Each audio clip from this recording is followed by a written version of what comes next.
My view is that it is a lot of nonsense, because as long as there are elections, the people should elect.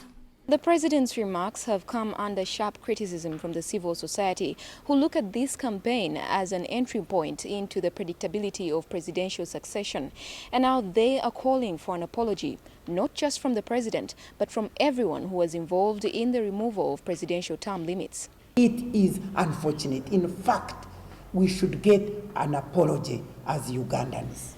The civil society argued that the term limits were removed without the people's participation. But Tamale Mirundi, the presidential press secretary, says an apology is out of the question. Who are they? Who elected them? They are speaking on behalf of who? You apologize when you have done something wrong. But because these people never took political science lessons, they don't know what the president says. And while some are calling for a referendum as a backup plan to ensure restoration of term limits, the civil society believes that will not do.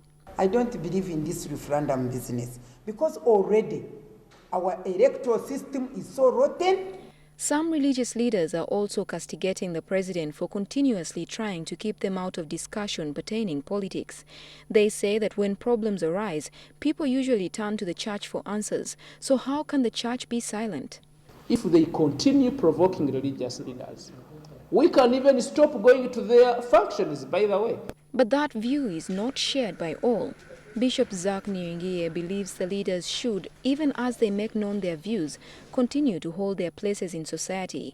His fear is that the president will lose the trust of the populace if he continues to be inconsistent. What our president should realize, that this keeping on amending what he said increases this. People are increasingly not trusting what our president says.